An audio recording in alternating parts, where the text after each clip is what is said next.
안녕하세요. 김서준 실장입니다.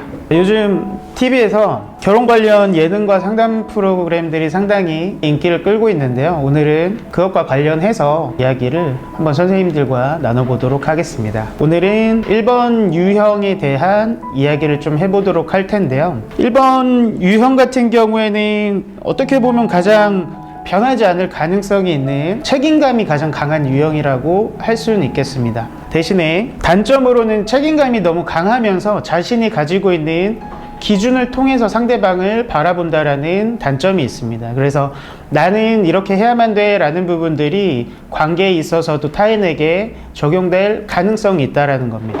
그리고 설령 내가 그걸 타인에게 이야기를 하지 않는다고 하더라도 자신도 모르게 참을 가능성도 있게 되고, 그런 부분들을 어느 순간 터지면서 부딪히게 되었을 때에는 잔소리로 변질이 되기도 하는 성격입니다. 그리고 본인의 그 기준에 대한 이야기들 중에서 가장 대표적으로는 이제 모든 1번 유형이 그러지는 않겠지만 청소 아니면 빨래, 설거지 등과 같은 원리 원칙적인 측면들을 상황에 대입하면서 공적인 기준들이 사적인 관계에도 적용되는 모습을 볼 수가 있습니다. 혹시 주변에 1번 분들 안 계신가요? 가족분들 중에서는? 있습니다. 주변에 네. 1번이 있는데요. 저 말고요. 그러면은 원장님께서 보시는 1번 유형이 주변에 계신 그 1번 유형이나 아니면 일반적인 1번 유형들이 어떤 느낌을 좀 갖고 계신다라고 생각하시나요? 올바른 걸 추구하는 거, 규칙 같은 거 굉장히 잘 지키고, 네. 자기 소신이 좀 뚜렷이 있는 것 같아요. 근데 그 올바름이 각자 그 1번 나름대로의 올바름이어서 본인이 생각하는 올바름이지 이게 항상 통용되는 올바름이라고 보기는 조금 어려울 것 같습니다. 책임감이 많이 있는 것 같고요. 근데 꼰대 기질이 좀 있는 것 같아요. 그쵸. 네. 어떨 때 좀 꼰대 기질이 있는 것 같다고 생각이 드세요? 이래야 돼, 저래야 돼, 네. 그런 거 있죠. 네. 그걸 막 타인한테 좀 강요할 때 그걸 제가 원장님한테 강요를 한 적이 있었나요? 이제 상사한테는 잘 안 그러거든요. 네. 상사한테 그러진 않는데 이런 건 있어요. 상사가 뭔가 그 기준에 잘못된 행동을 했을 때 드러나요. 네. 이상하게 본다든지, 네. 놀란다든지, 네. 네. 그런 건 있죠. 1번들이라고 하면 선비 같은 이미지가 좀 떠오르는 것 같아요. 그쵸. 잘 쓰면 건강한 선비고, 네, 성격을 잘못 쓰면 유배당한 선비가 됩니다. 전 그렇게 생각합니다. 제가 얼마 전에 본 프로그램에서 1번 성향을 아주 강하게 사용하는 아내분이랑 9번 성향을 아주 강하게 사용하는 남편분의 그 영상을 봤는데요. 그걸 딱 보면서 느꼈던 게 1번 성향을 쓰시는 아내분은 일단 생활력도 사실 되게 강하고, 그리고 그 본인이 가지고 있는 그 기준치가 엄청 높기 때문에 이렇게 해야만 돼 라던가 아니면 약속, 예의범절, 원칙 이런 부분들에 대해서 본인이 그거를 스스로한테도 적용시키면서 가족 구성원 내에서도 좀 적용을 하려고 하는 모습을 되게 많이 봤었거든요. 그와 반대로 이제 9번 성향을 쓰시는 사용하는 남편 같은 경우에는 우선 이제 좀 좋게 이제 이것도 되게 강하고 기준도 사실 별로 없어서 물건들을 그냥 막 쌓아둬가지고 1번 유형 아내분이랑 엄청 또 트러블이 생기는 장면들도 나왔었어요.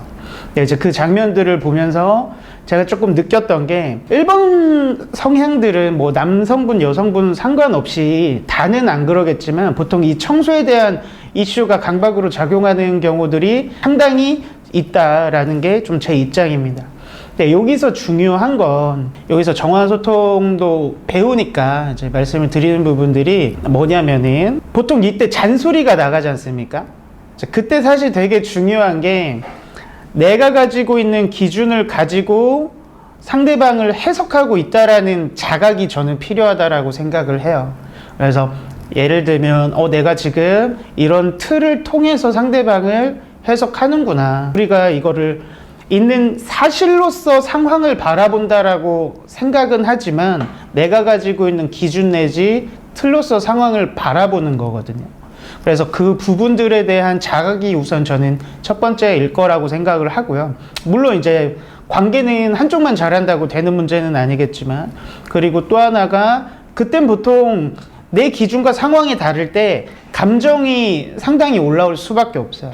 제가 이제 관계 상담을 하면서 항상 느낀 게 우리가 일반적으로 학습이 되어 온 패턴 자체가 상대방 때문에 내 감정이 형성된다라고 많이들 보시거든요. 근데 저는 내 안에 이런 패턴들이 없으면 사실 그런 상황에 따른 해석값이나 감정도 올라오지 않을 거라고 생각을 합니다. 그래서 일단은 내 안에 이런 감정들이라던가 기준에 따른 패턴이 있었구나라는 자각이 일단 우선이고, 그렇다면은 내 안에 있는 감정이니까 중요한 거는 이건 내가 다뤄야 된다라는 게 우선적인 거거든요, 사실은. 왜냐하면은 우리가 보통 문제의 원인을 상대방한테 있다고 생각할 때, 그럼 상대방이 내가 생각하는 대로 잘 행동하거나 사과하면 내 감정이 해결될 거라고 생각하지만, 이건 저는 다음 문제라고 생각해요. 다른 문제가 아니라 다음 문제. 왜냐하면은 첫 번째로 내 감정이 형성되어 있는 동안 외부에서의 노력이나 행동 변화는 사실 객관적으로 보이지 않는다는 게 제 입장입니다. 그러니까 예를 들어서 상대방이 잘못을 했다고 생각해서 스스로가 이제 화를 냈을 때 상대방이 만약 거기서 미안하다라는 얘기를 했어요. 그러면 거기서 내 감정이 풀리거나 아니면 다음부터 잘할게 라는 이야기를 하면 내 감정이 풀릴 거라고 사람들은 생각을 한단 말이에요, 일반적으로. 근데 여기서 중요한 게 거기서 내 감정이 바로 풀려서 그래도 알아줘서 고마워, 덕분에 바로 풀렸어, 이렇게 얘기하는 경우들은 사실 거의 없다라는 겁니다.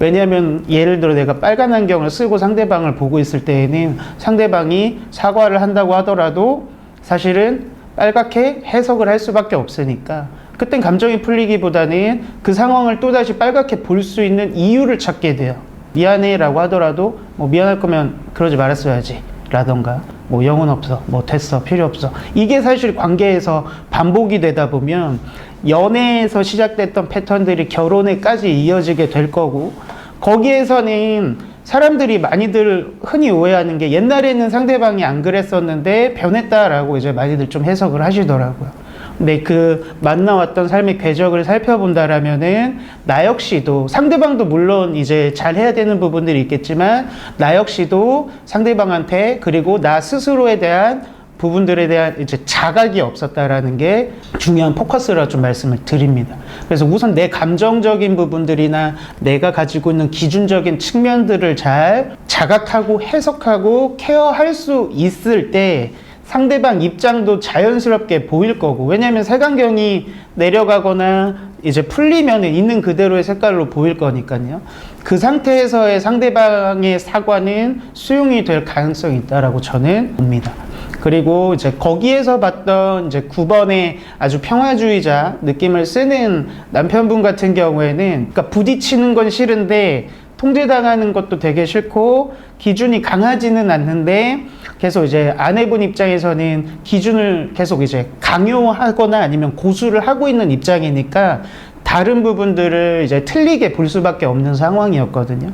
근데 거기서는 남편분도 부딪히기 싫다라고 해서 본인 입장을 아예 얘기를 안 하는 건 사실 그거는 참는 것밖에 안 되는 거고, 아내분 같은 경우에는 제일 중요한 게 첫 번째로는 우선 목소리 톤 조절.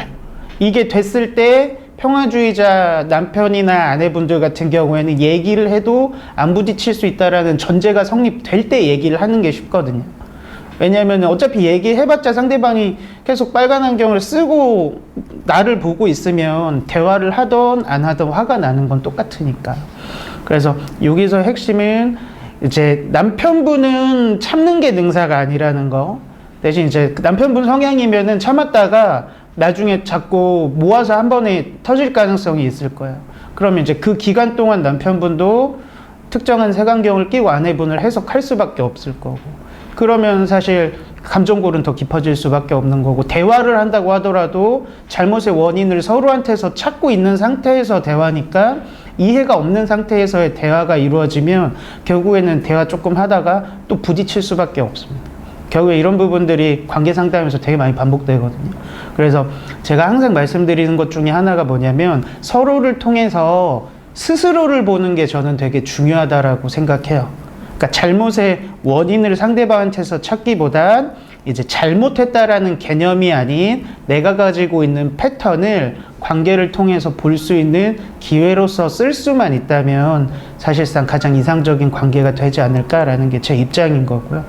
이거는 사실 다른 유형들도 다들 비슷한 양상으로 나타납니다. 그래서 결국엔 내 패턴을 보는 거. 대신에 우리가 성격 유형을 알 수만 있다면 내가 주로 어떤 패턴을 가지고 삶을 대하거나 상황을 바라보는지에 대한 해석값은 전제로 깔려 있을 수 있으니까 나를 더 잘 볼 수는 있을 거예요.